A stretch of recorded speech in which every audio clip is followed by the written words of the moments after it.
I don't know about you, but I know a fair amount about my customers and my business and what's going on. But when it comes to finance, specifically investor level finance, I feel a little bit lost in the dark, right? So managing investor relationships, just understanding what your investment is and managing multiple investors, is always a bit daunting. And a lot of the entrepreneurs I've spoken to, it's often always a first time round exercise. So what I wanted to find out is, how do you manage these healthy relationships with your investors, specifically as your business grows and evolves, and as the number and nature of your investors evolves as well. So for that reason, today I'm chatting to Lisa Illingworth, who is the commercial director at Raise, but also the founder of FutureProof, where she's scaled her own business and removed the operational dependence on her. And I really want to chat to her now about how to maintain healthier relationships with your investors. It's almost like a child going to primary school. At primary school, you want regular reporting. The parents there every day knocking on the teacher's door saying, how did my child do today? Right?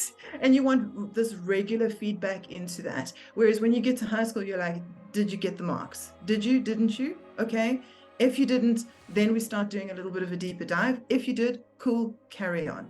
But there is a cadence that then changes. There's a rhythm that changes. And it also starts to become founder driven, not investor driven. So the founder then starts setting the cadences, the types of reporting, the rhythms, the feedback, how those things are set. And the investor then starts to have more reassurance that those are enough and valid. Welcome to the Founder Files, the podcast that's like eavesdropping on a conversation with a successful entrepreneur over a fireside chat. Join me, Cameron Coutts, through this unique experience of unfiltered stories and insights from scaling founders around the globe as they share their ups, downs, and everything in between.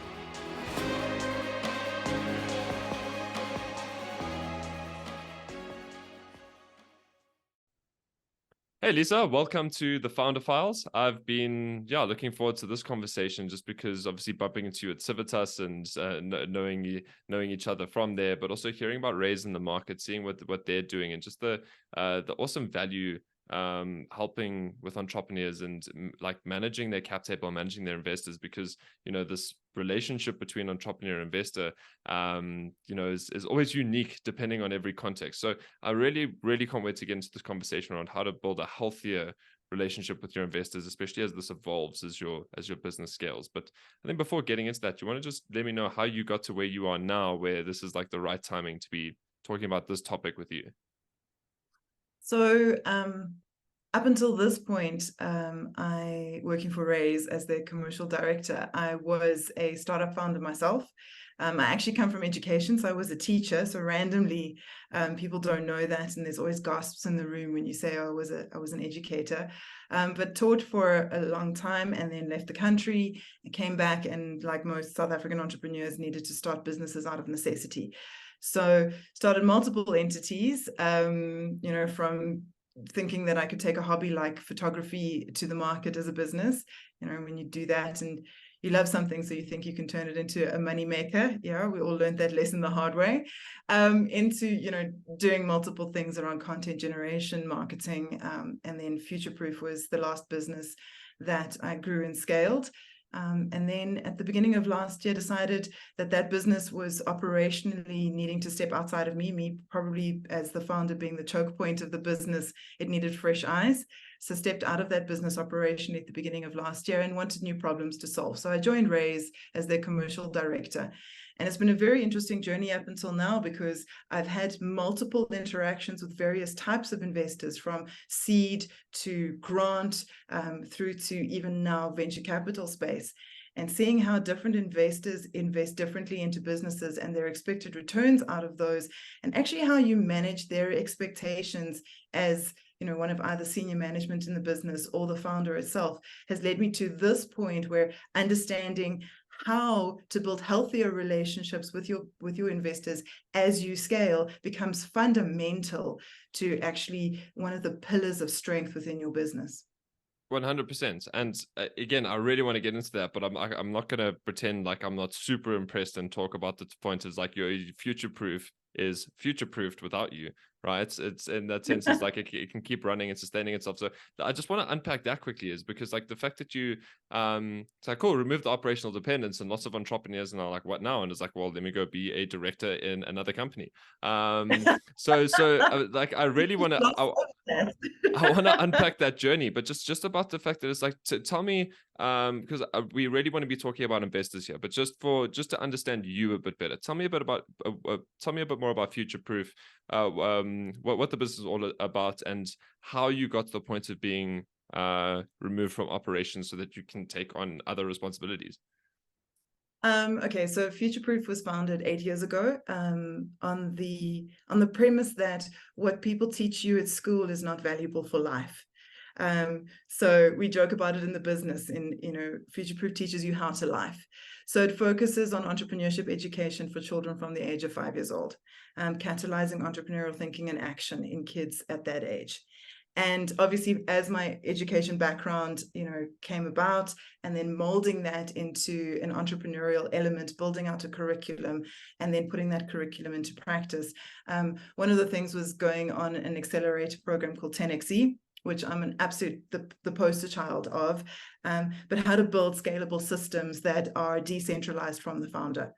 And it was putting in systems and processes into the business, a strong team within the business that then could alleviate all the dependency on me. And we talk about this, we talk about this in theory as founders. We know how to build scalable businesses, but when you actually have to decentralize from yourself, particularly if the business is somehow integrated into your identity, that becomes a whole lot harder, right? That becomes a whole lot harder when you've spent enough time, enough money on this business for it to be viewed as your child. And I've got 2 kids already, so this was my 3rd child that I'd birthed and grown and had sleepless nights over, like you do with any kid. It becomes very difficult to extrapolate that business from your identity. And COVID actually provided a real opportunity for me to learn how to do that. So taking a curriculum from out of your head and putting it on paper and then turning it into an online learning management system was one of the first ways of doing that.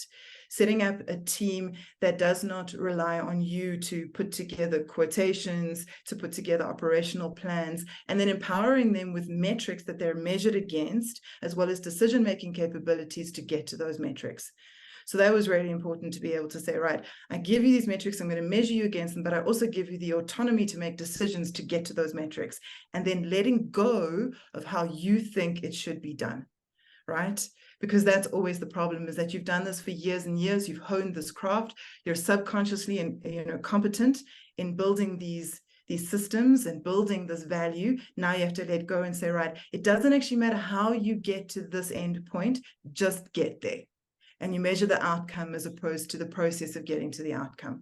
And that's kind of the way that it worked. And there was a lot of trial and error within that. I had to let go of people that weren't able to work with that level of autonomy, that weren't able to hold themselves to metrics and accountability at that level. But eventually we got to that point where I could say, all right, guys, this business is operationally outside of me.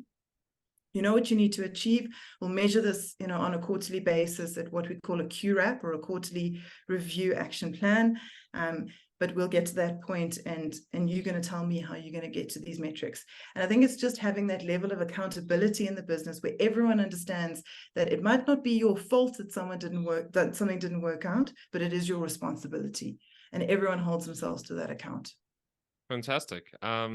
Sure. Thank you. I'm glad I asked for the succinct answer, because there's really some succinct principles that everyone can think about, but it's, again, how to apply it is a lot. It's like it's OKRs, right? It's like it's you can read it in a book and try implement it, but they're going to really struggle. But see them in action, and it's like, okay, then it's very clear. So Lisa, why raise? Where did that come from? Like, you removed the operation, but was it like, okay, I need to remove the operational dependence because I want to get involved here, or it's like, I removed the operational dependence and, like, now what do I do with my time? Like, why did this happen? I wanted to find new problems to solve. Like any entrepreneur. Right. Find new problems to solve. But I know fundamentally that I am purposefully built to be in entrepreneurial development. And and I wanted some international exposure. So I'd worked, heavily in South Africa, heavily in the education space.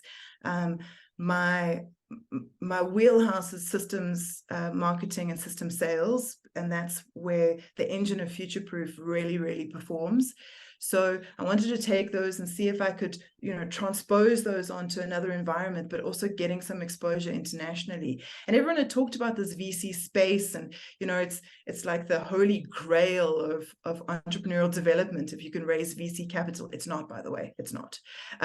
Yes, we learned that. So, but I wanted to understand the space a little bit better, and working with 10xe, being their kind of in-house marketing specialist, I got exposure to Raise because my business coach with 10x coaches Raise and the CEO, and we got exposed to each other there. And the CEO called me the one day. He was in Cape Town, and he'd met with the coach, and he called me and he said to me, "What's it going to take, Lisa? What's it going to take to get you to join Raise full time?" And I was like, "Oh, I can't. And I've got Futureproof, and I still need to do like a little bit of oversight there so that it doesn't go off the rails." And he made all the concessions in the world to ensure that I could get involved with Raise. And so just with exposure to the sales and marketing team that I was then given as a custodian of, the people are amazing in that team. They've got so much potential, and what they needed was someone managerial with leadership abilities to unlock that for them. And I can tell you now, for those people who've been in that space where they're actually able to directly see the impact of unlocking people's potential, and then others able to reach new levels that they weren't able to reach before, just by having you there, open up the sluice gates for that just like hits my purpose button, straight up. So was able to do that with Raise, and now starting to unlock value for the business commercially. So as the commercial director, everything, sales, marketing, customer success, everything that Raise needs to make money is under, my guardianship. And it's amazing to see a business that's really been struggling to find product market fit suddenly to be in a space, probably in the last 6 months, where average account value is doubling, lifetime value of customers is doubling, referrals are coming in, and just to start to see those signs of product market fit in a business that is exponentially set to scale into Africa, for me is definitely right up there with, why do I do this? And I can tell the fact that there's so much purpose and meaning in that, because as you're explaining that, not only are you lighting up, but your voice slowed down, you got calmer, you relaxed. And for me, that's always a huge indication when someone's doing something genuinely from a sense of purpose. Is it's not this like franticness of like, I need to do this for achievement and identity. Is like this like soothes my soul because of making really the sense of contribution. It really does. I mean, we talk about filling our cups and feeling purposeful and satisfied. It really, really does. Well, that's awesome. Right. So now we've got the context. Right. I think just let's unpack from your side, being the commercial director. Hit me. What's the elevator pitch of Raise? Raise is a SaaS platform that provides equity management services, taking startups from launch to liquidity. You are definitely the commercial director of that company. Fantastic. All right. So now, and from my context and why I wanted to talk to you is because not only because of what you've so successfully done as an entrepreneur yourself, your relationship with 10xe, which you've seen there, you've got this amazing view into the entrepreneurial ecosystem, and now specifically with what Raise does is cap table management for entrepreneurs who, people they didn't study, they don't have degrees or like postgraduate degrees in finance, right? So like managing this stuff is like, it's very daunting, and often these relationships with investors become quite complicated, especially when you've got multiple ones involved, right? So I think that just as Raise as a product is helping to just give this dashboard and simplify all this complexity. You think term sheets, you think these contracts, you think multiples, it's like, you talk to an entrepreneur, it's like, tell me P&L, right? I can talk about P&L all day, every day, but like ask me about like discounted cash flow, and like I have absolutely no idea. Exactly all of those things, and what's scary is that our ecosystem is still developing. Even into Africa, our ecosystem is still developing, and you don't know what you don't know, right? And the thing is that when you're paying those school fees for those lessons, especially as a first-time founder, especially in Africa, the risk of failure and the cost of failure is so high that often you don't even go down those routes because I can't afford to fail. The re-entry rate into entrepreneurship in Africa is one time, right? Sure. You fail and you might go back into it once. The re-entry rate into businesses in Silicon Valley is 4 times. The average founder re-enters 4 times, right? You can just see that risk tolerance is just not there. Yeah, 100%. It's also because of the consequence of failure is massive on this continent. So Yeah, I think precisely. on the topic of failure, right? Let's start here with maybe the negatives. When it comes to like entrepreneurs and their relationships with investors, what do you see a lot of? And I want to actually look at it from both perspectives, right? It's like, what do you see a lot of founders failing at or making mistakes in terms of ensuring that they want to have a good relationship? And then also from the investor side, what do you see investors failing and doing wrong? Absolutely. So let's start off with how founders approach investors. First of all, getting VC investment, like I said, is like this gold standard that I have you've succeeded raised. as an entrepreneur. If you Exactly. get funding, I am an entrepreneur. That is the validation I've been looking for. Like that speaks into this identity, this external valuation that someone else saw that I had a good idea and they put money behind it, right? Okay, so that's the space, that's the context or mindset that they are coming from. Yay, I've achieved it, naughty badge, win. But they don't actually realize the stuff that comes with it. So there's light and dark to every investor. There's a good, there's a bad, and you've got to understand what are the consequences. But often they don't understand what those consequences are when they're getting into a relationship, right? And I always use the analogy of you don't know what you're getting into bed with until you see what's under the sheets. And so often, they ignore what's under the sheets just for the fact of getting the next round. It's often a survivalist mentality that they're coming in with. Like, I actually just need this to survive too. So once I've got it, I can take a deep breath, but don't actually consider what are the consequences thereafter of taking somebody's money, OTM, other people's money. So this is where they sit. They've impressed, they've told a great story. They've said, okay, to the investor, this is, the kind of returns that you can expect. And then the expectation management thereafter looks like everything is rosy. And this is often where the relationship between investor and founder starts to break down, is they're too scared to look at the worms that are coming out of their business. Okay, they don't know what they don't know, so they're figuring it out. The VC is paying for the school fees that they are learning, but they're not actually talking about how these lessons are learned. And what happens is you get a breakdown of trust through this process. So I'm coming to you, Cam, as the investor, and I'm telling you all the amazing things that are happening in the business. And I'm taking all of the lessons that I'm learning through some really hard failures, and I'm sweeping them under the carpet and hoping you don't notice.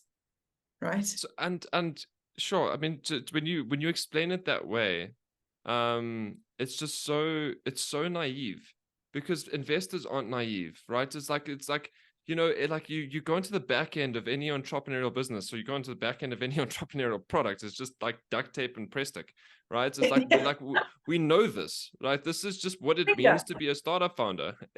Exactly. Chewing gum. We can't afford duct tape. It's chewing gum. and that's the point, right? So I think it's and it's separating this thing of it's like you need to be able to sell, right? I mean, that's just like part of just the ultimate skill set of what it means to be the founder of a business. But it's also, you need to inspire, and there's a vision behind it, and you also need to show that you are the right jockey to back. The horse will fix. Right. I think that's what a lot of look, I'm speaking on behalf of investors here, but like, they're not naive. They know how much work goes into this. This is also why private equity exists. If the horse was perfect, I wouldn't buy your business, because it's harder to get a return off that. Totally. So that's one of the things that they forget that founders are people too. Investors are people. They forget that.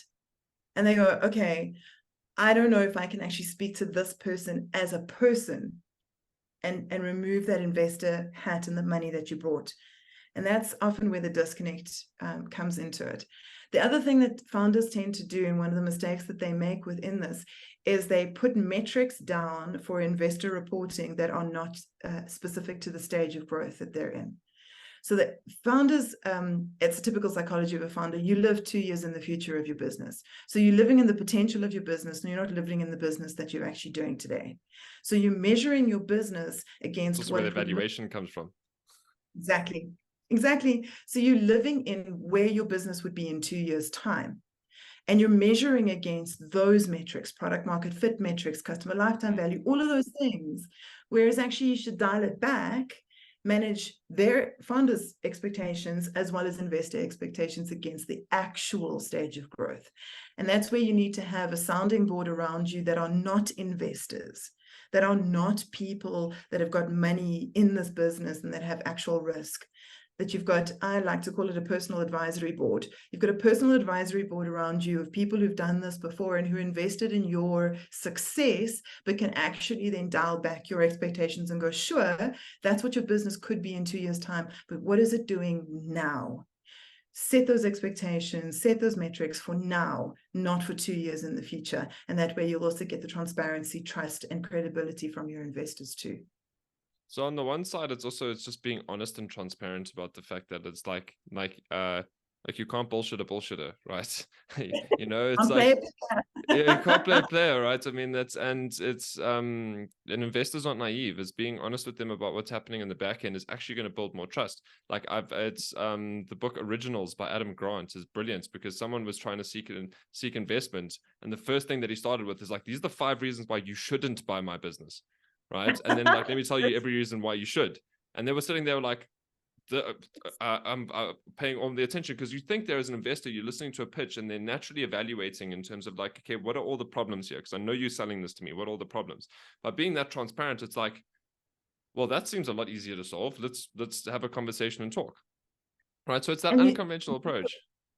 Exactly. Then you know what's on the table and you can deal with it. That's actually was my pitch to Raise when I was asked to put a CV together. I never do CVs. I was like, here are the things you need to know that if you hire me. And it was exactly that. Like, I am a hurricane, right? There's a reason why my Futureproof team calls me Hurricane Lisa, right? Like, these are the things that you need to know. And I would far rather have all of those on the table because it's not the things that you know that bite you. It's the things you don't know. Mm. And investors would far rather have that lined up for them. So the transparency, you know, that you're able to provide then builds trust that going forward, you have the best line of sight and you're giving everybody the same line of sight. 100%. And then the other point that you made, it's kind of it's keeping your feet on the ground, but it's the twofold, right? It's like it's one, it's the keeping some kind of realism, but at the same time, it's also like a sense of calm. It's like, relax, right? It's 2 years away, right? We'll get there. Like, just like stop pressurizing yourself on these targets and these metrics and everything and basing all your decisions off of that. Because also the other consequence of that is basing all your decisions on what we can do to get a metric then, which is intended for 2 years from now, as soon as possible, is almost always actually going to end up in consequences that are worse off for the business than if you build in what are the foundations that are going to get us there in 2 years. It breaks something always. So it's being able to deliver on promises. And if you're not able to make effective promises, you're not able to deliver on them. And the more you don't deliver on your promise, the less and less people will then expect those promises to be real. So I can see this very much being a reality in like, first-time founders, getting investment for first time, seed stages, etc. I think by Series A, you've been around the block once or twice. You know what's going on there. You can be a bit more direct. There's a bit more personality coming in, but it's also a whole new paradigm, right? So talk to me around that kind of stage of investment and, like how does the relationship, firstly, how does the relationship evolve in terms of founders and investors from pre-seed seed through to Series A? What is that shift in relationship like? Because we know what it's like in business life cycle, but how does the relationship change? So the relationship changes from almost like a parenting relationship at the beginning, where you want to see everything and you want to see it, you know, on a regular cadence and a regular basis, to the point where you start pulling back. You start being able to say, okay, your reporting rhythms, what you're reporting on, the metrics that you're measuring start to become less granular and more high level. They start to become big numbers as opposed to little numbers. You're not so much as an investor interested in things like, you know, product cycles, release, you know, cycles. You're not so interested in, you know, all the just little things that are going on in the business. Sure, if something at the top is not making sense, you might want to deep dive into those, and that those are available to you at the drop of a hat. But your product rhythms, those kinds of things are not necessarily now valid anymore. It's almost like a child going to primary school. At primary school, you want regular reporting, the parents there every day knocking on the teacher's door saying, how did my child do today? Right? And you want this regular feedback into that. Whereas when you get to high school, you're like, did you get the marks? Did you? Didn't you? Okay. If you didn't, then we start doing a little bit of a deeper dive. If you did, cool, carry on. But there is a cadence that then changes. There's a rhythm that changes. And it also starts to become founder-driven, not investor-driven. So the founder then starts setting the cadences, the types of reporting, the rhythms, the feedback, how those things are set. And the investor then starts to have more reassurance that those are enough and valid. But that's like, if we think about some of the horror stories in African tech, right? You know, the flutter waves and the things like that, where they get to the point where, you know, suddenly there's something big that's gone wrong. That's because the investor itself hasn't done the double clicks when the metrics start to look a little bit off, right?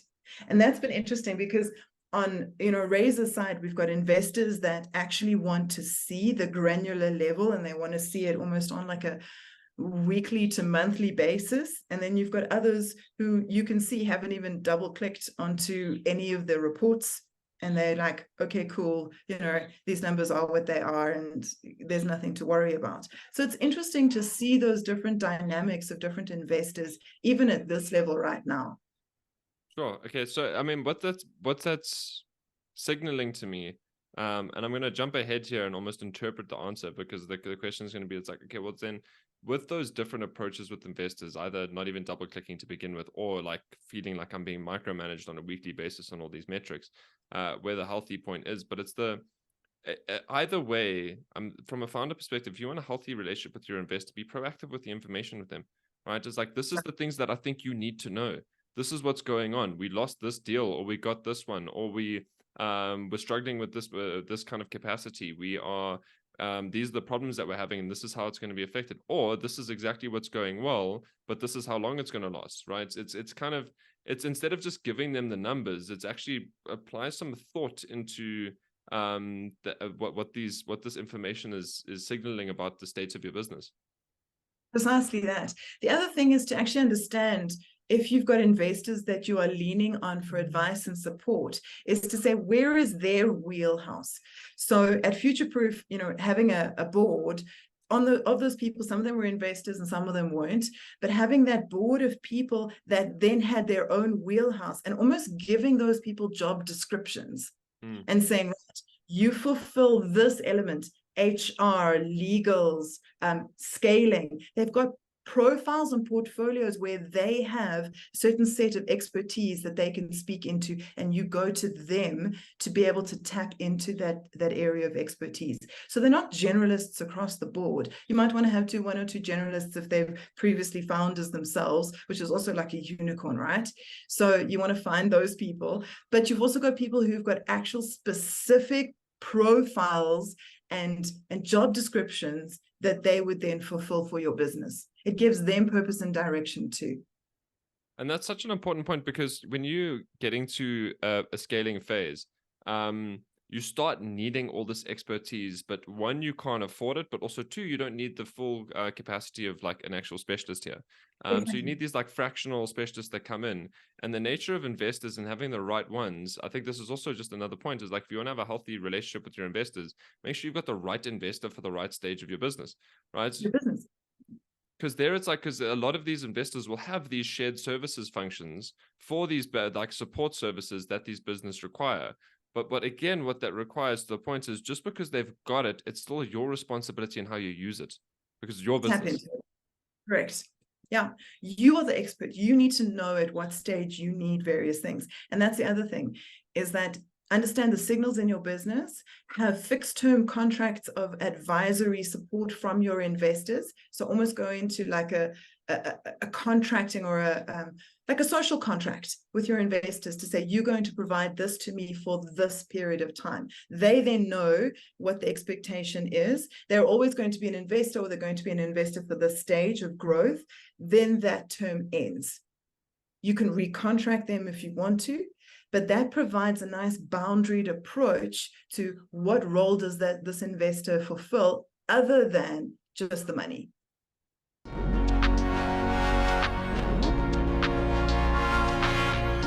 This podcast is brought to you by Metavolve, for founders who are committed to scaling their business, but are tired of wearing 12 different hats. For founders who want to focus on their next stage of growth, but are worried about their customer and employee satisfaction. Metavolve helps you build the structures, systems, and management team that you need to elevate yourself out of operations. It's time to free yourself up to focus on growth. Do it now with the entrepreneurial partners that put your customers and your people at the core of your scaling strategy. Metavolve, empowering leaders, evolving businesses.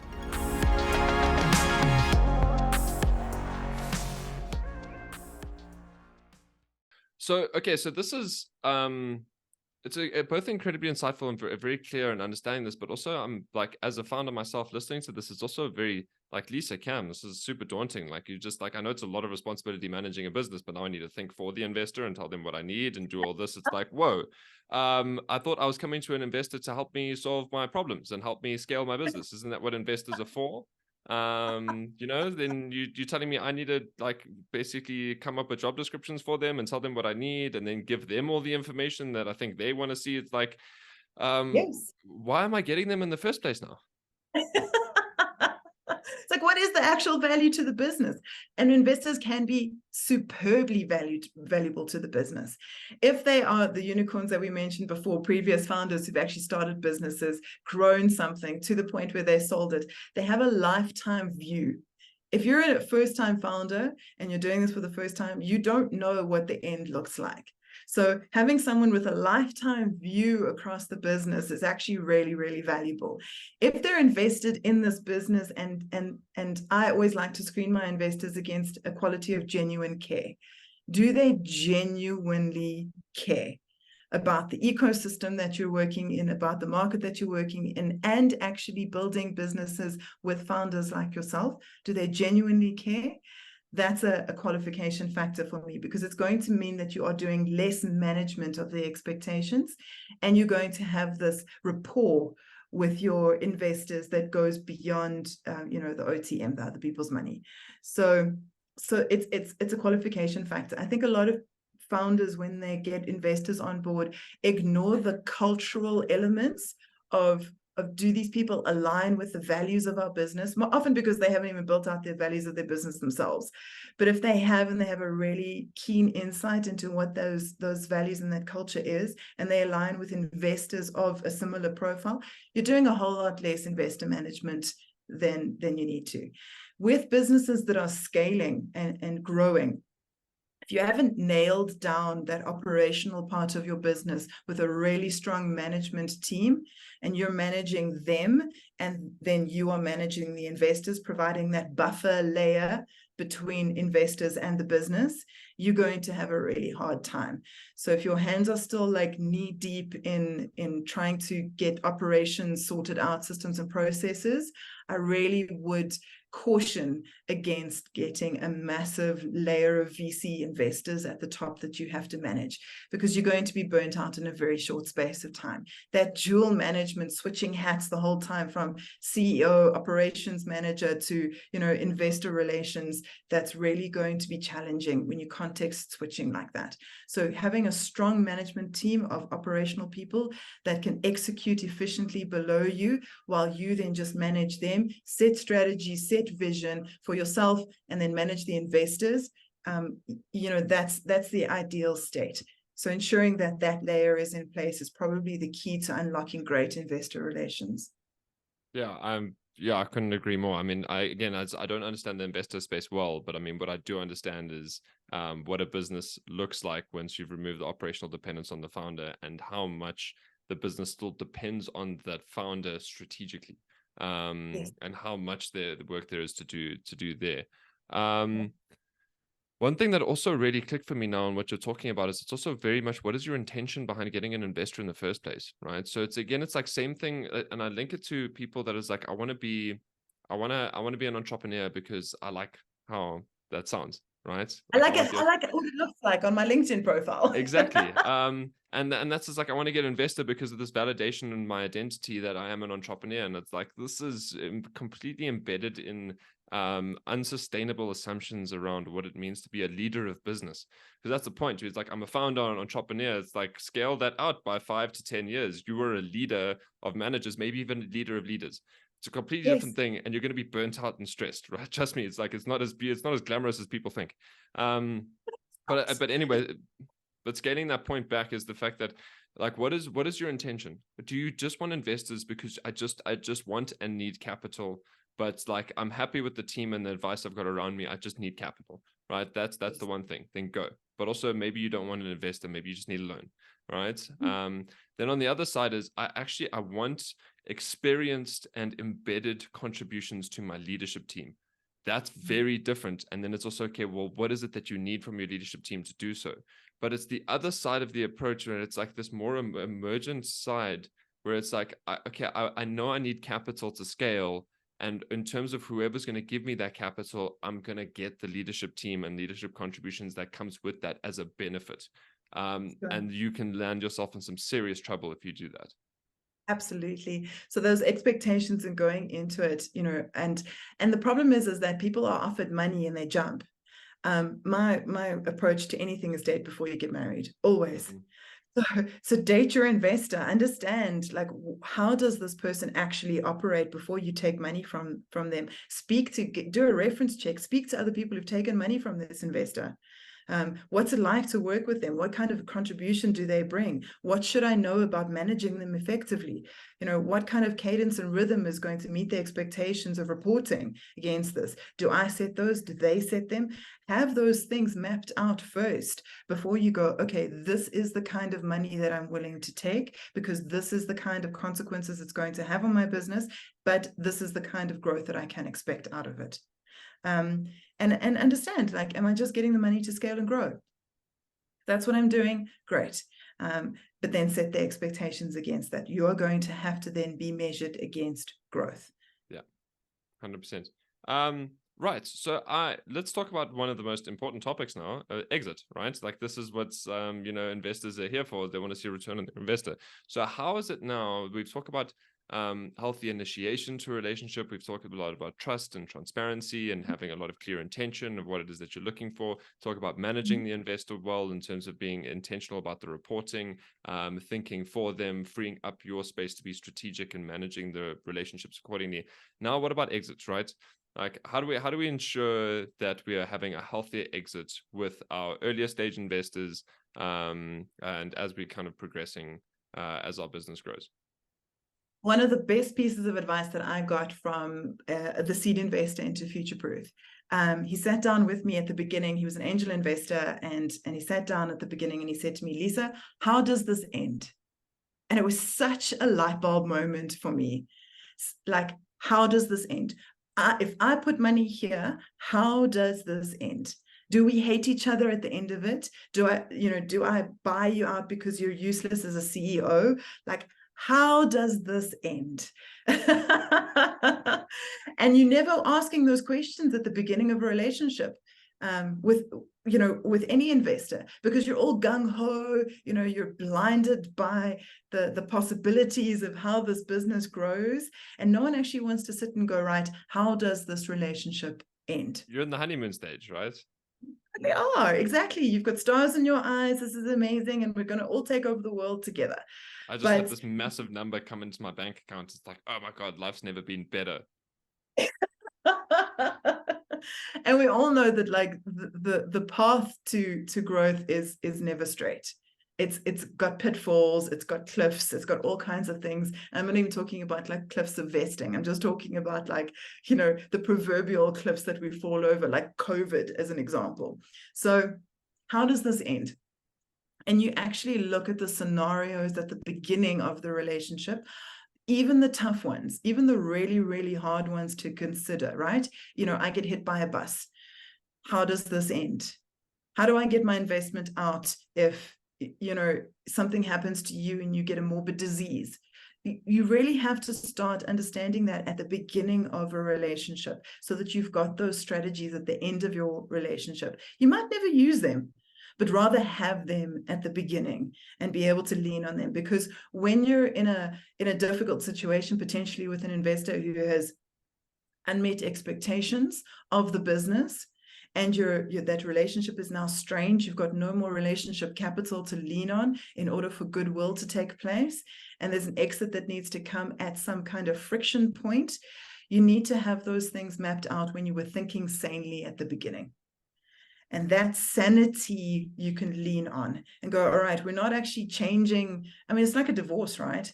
You're divorcing from somebody who you've probably spent more time with than your partner over the last 8 years or 9 years or 10 years. And you've got to that point where that relationship's expectations are no longer being met by the party, or you've reached a milestone by which the investor now decides it's time to dilute. And when they get to that point, you need to be leaning on some kind of legal framework that was set up at the beginning of the relationship when you guys were still in that headspace. So to wait until the end to have those boundaries mapped out, it's too late. It's too late to do that. Have those set up at the beginning where you have the clarity of thought of going, how does this end? And that was the best advice that I'd ever got from any. And that's such a it's again such a useful reframing you've given to me now, because we think about like MOI and shareholder agreements and voting rights and all of this is like those legal terms, and it's like so serious. But the point is it's you're managing a relationship, right? And if you can have that moment and that perspective to think around through the life cycle of the relationship, beginning, middle, and end. What are the expectations? What's going to happen? What are all the eventualities? It's the same thing as you think about a marriage certificate and a marriage contract, right? It's the same, like you have those conversations then around like what's going to happen to our estates, right? You're doing this, but with a legal person, which is the nature of an entity. It's like what's going to happen if something happens to either of us, and etc. So I think just treating it with that, and it's like that perspective of responsibility around like this conversation, and these agreements now around the relationship that we have and how this is going to go impacts not just me, but like all the people around us. And so having that conversation then is so critical. Right. So let's say that doesn't happen, right? Because the majority of the time it doesn't happen. Right? No, race exists so that it does happen. Yeah, of course. Sustainability, right? We need sustainable businesses in the African ecosystem. So that's exactly right. So okay, so let's on the premise that race doesn't exist. Yes. Let's also on the premise the fact that it's like people are just like super attracted and they fall in love with someone's potential rather than who they really are. When it comes to an investor, never happens at all, ever. Everyone's incredibly sane and reliable and very predictable in their behavior. Like this is we know how human beings are, and entrepreneurs particularly. Especially them. They are the most sane of the bunch. Okay, so let's talk to the end now, right? So I've got my angel and pre-seed investors. I'm going through towards Series A, and obviously I want to protect the equity that I have, and obviously want to get future stage investors to buy them out, right? Cool. I just noticed your expression. Question my thinking there. I'm thinking out loud as I'm doing this because I'm not in the space where I have investors. No, that phrase of I want to protect my equity. Cool. The amount of times we've heard about I want to protect my equity, I want to protect my ownership, I want to protect my stake, I want to, and it's not necessarily that, it's I want to protect my identity.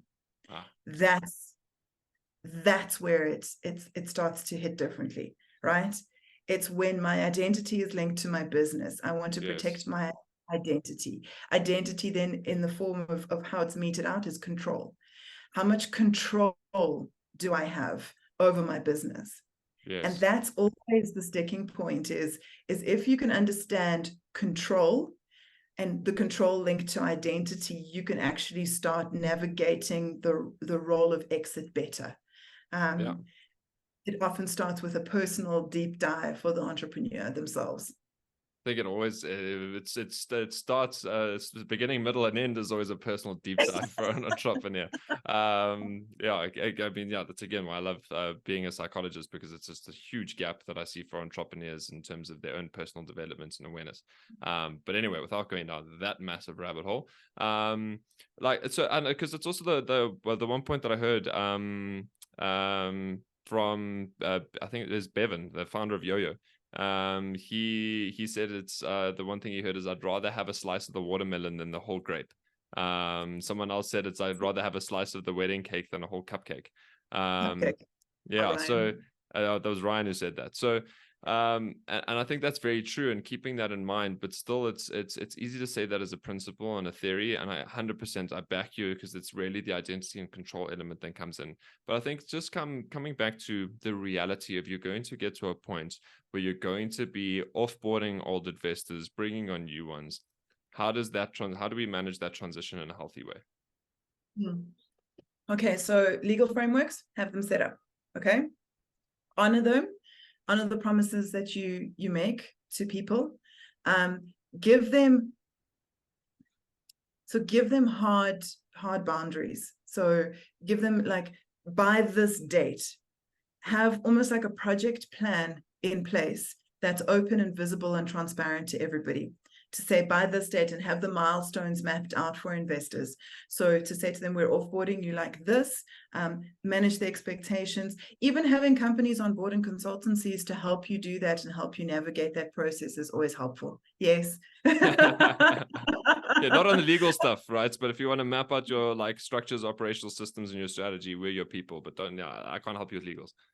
No, but being able to have that and that visibility across your organization with those little projects in place, little project plans in place, it helps people see the end result and where you're getting to, and also kind of keep it as clean as possible, right? Keep the emotional stuff aside. Thank people for their time, thank people for their investment in a real, genuine way. Do it publicly if they're allowed, if that's allowed. And that will also, because it's not who you are at the beginning of relationships that matters, it's who you are at the end of relationships that matter. That's who you really are. We can edit there, mic drop.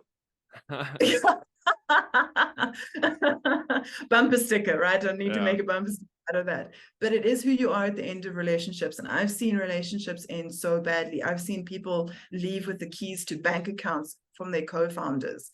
Like I've seen, and that's who you really are. When you're that person, you can be whoever you like at the beginning of relationships, but at the end of relationships, keeping things clean, taking emotion out of it, ensuring that you're communicating more regularly, in fact, than you were communicating throughout the investor relationship, managing those expectations on a more regular cadence, and then having a transparent project tool to be able to show people, this is where we're going with this. These are the mini milestones in between that we're going to do, and then delivering against those milestones. So the cleaner you can keep it, the better it is for all investors and people and management teams. Remember, you've got a business still that you need to maintain the integrity of in this process. And bear in mind, like, one of the things of an investor, it might be that you falling into a group structure, as an example. You're losing your title as a CEO. How you do that and what kind of grace you execute that with is going to dictate to your organization how they need to respond to this investor coming in, because it can be really daunting. Dad's leaving, we're getting a new dad, right? Yeah, and how 100%. you manage that process and expose the organization and speak about this new entity or new person to the business is really going to dictate how frictionless the transition is going to be. Yeah. Look, at two things that also click for me now is that A very easy way to spot a narcissist is to see what they're like at the end of relationships, right? It's a very easy way to spot a good person is how they are at the end of relationships. And I think the other point there is like the ultimate theme going through all of this, is that if you've just got a high degree of integrity and transparency and ethics and morals, and is like, I've got nothing to hide, this can't end badly. The point is like, you might piss people off just because you're a human being and you make mistakes and you disappoint humans, but like there's nothing that's going to be calamitous. But Lisa, this is all we've got time for. Thank you for being on the Founder Files. I've just got one more question for you, and that's, what's the one question that I haven't asked you that I should have asked you that you'd like to answer now? What's the one question? You always spring these things on me, right? You know, you like throw it and do the things. That one's on purpose. Lisa, what's next? Yeah, there we go. I think I'm going to sell Futureproof. I don't know yet, but I think I'm going to sell it.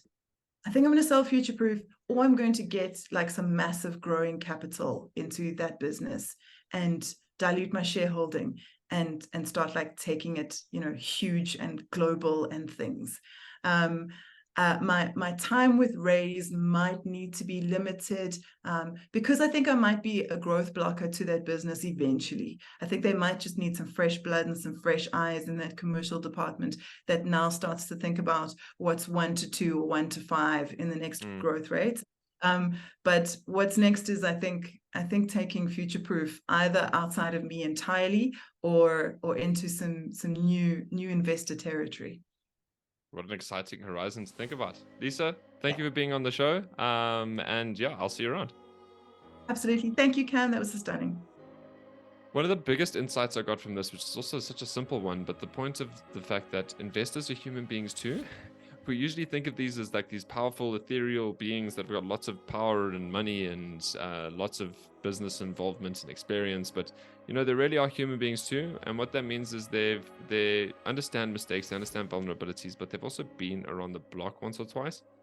So one of the best approaches to managing your investor relationships is being transparent and honest, right? Being honest about and real what's actually going on, what the negatives are, the problems that you need help solving. And obviously you got to sell, right? And you got to sell the vision and the business. But if you're honest about what you need addressing, then your investors are in a better position to help you. The other side, and that's the relationship side, but obviously the other side is now the legal framework. And making sure that from the get-go all the way through to the end is, how is this relationship going to end, right? Where is this going to go? What's going to happen? Being totally transparent and totally aligned in an agreement on that, and making sure that's protected means that things aren't messy, but also everyone knows what's expected of them and how things are going to go. And finally, it's also just having that clarity of what is it that you want from your investor and what is it that they're going to be bringing to the table. So obviously there's the capital component, but you know, if it's in a larger VC group, then it's what are the shared services? What do you need? What is your board going to look like? And specifically as your business matures and grows, it changes from what you're being mandated to do and provide from early stage investors to the fact that they are now part of your board and you need to share with them what it is that you need. And all of that I found very insightful and useful, and it's a different approach to thinking, like it is with any person that you bring on at a leadership level within your business. Now, I hope you found this useful, hope you found it enjoyable, and yeah, if there's anything else that you've experienced in terms of your relationship with your investors that you found a great lesson in, then please share it in the comments below. And yeah, I'll see you at the next episode. Cheers.